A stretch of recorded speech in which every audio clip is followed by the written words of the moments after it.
What's going on YouTube? Chris with Millennial Money here, and today is another video and I am super excited about it. But as I was preparing for this, I was thinking, what should we do a video on? I decided that budgeting would be a great first topic. So in today's video, what I wanted to do is introduce you to the idea that what has changed about budgeting since the pandemic of COVID-19. I know, I think some things about a personal budget should change. I think that things are different. You can't go about your normal life like you did yesterday or even 4 or 5 months ago. It's totally changed. What are my opinions about what we should do differently? What is a budgeting tool that you can use? Is it the good old-fashioned spreadsheet? Are there applications? I'll go into that. And also, what is the purpose? The big question, why would you even do a budget in the first place? So let's get into it. I hope you find this video helpful, and if you liked anything about it or it helped you at all, please consider subscribing to the channel, liking and commenting. Watch in the video later on for a question you can answer in the comments. What is a budget? What is the point? Why would you do one? A budget is something that enables you to track where you're spending, how you're spending, how much you're spending in given categories of things that will help you to better achieve financial goals. Whether that's financial freedom, not having to work a 9 to 5, maybe this is a side hustle, something you want to start, but you need to save up some money. A budget is a great way to start that. I'm going to go into what I think has changed since we entered this pandemic state and what you need to change in your budget. How is budgeting different now than, let's say, 6 months ago or at the beginning of 2019? In my opinion, the reason that budgeting now is more important than ever before is because no one knows what tomorrow could hold. More jobs could be lost, more infrastructure could be shut down, and that could directly impact people like you and me that are trying to set financial goals. So, with that being said, let's dive right in. The first, the 50-30-20 rule. And what that says is that 50% of your income goes to fixed expenses, whether that's your rent payment, a mortgage, whatever it costs you to live somewhere. That's a fixed expense. It doesn't change every single day or every month. You know what it's going to be.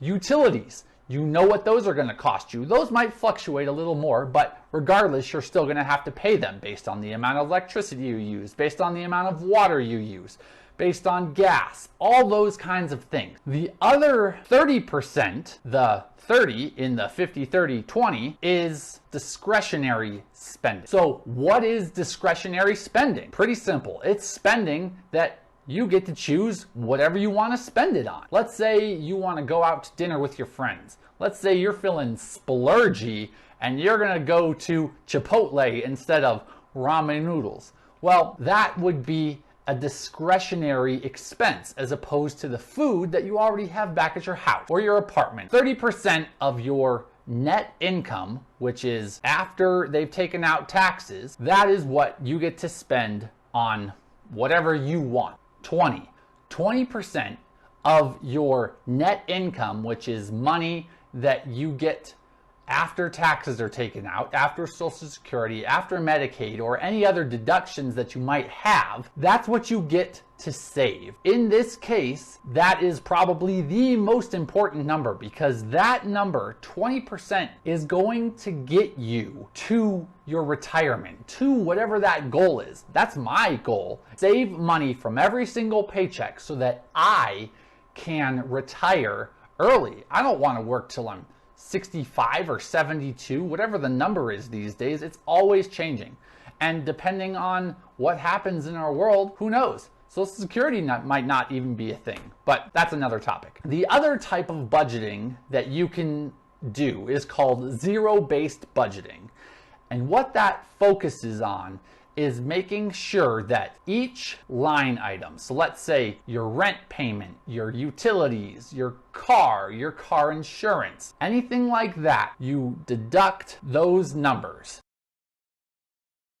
You add in some discretionary spending because everybody needs discretionary spending. Some people's discretionary spending is going to be more, some people's will be less, but that's up to you as an individual to determine that. And then the rest of the money goes into savings, whatever percentage that is, large, small, that's what you do.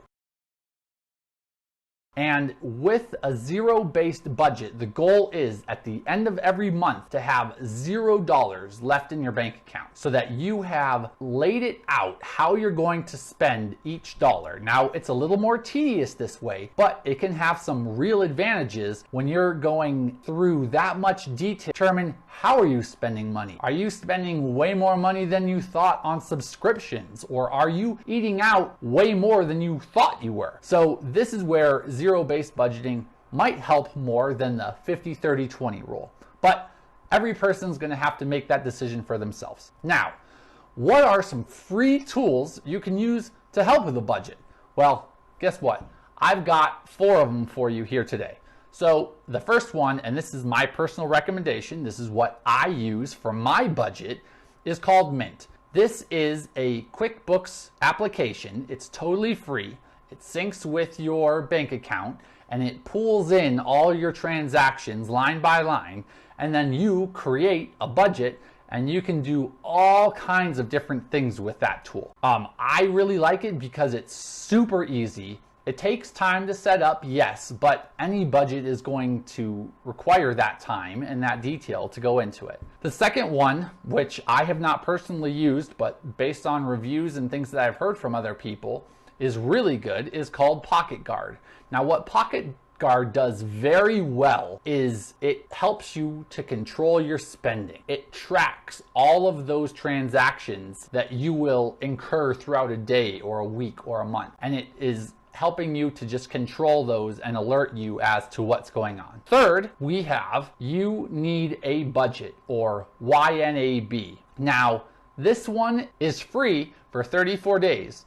Why 34? I don't know. So you can get through a whole month and then have 3 extra days. That's the best thing I can come up with. But if you're a student, freebies for students, I love those, you get YNAB free for a whole year using your .edu email account. And then, of course, last but not least, we have the good old-fashioned spreadsheet. Now, these can be a lot more tedious to set up, but I guarantee you that time you will spend setting up your budget within these spreadsheets will help you to better understand how you're spending money because you're spending time and effort on it. Now, there's also paid budgeting apps. I know.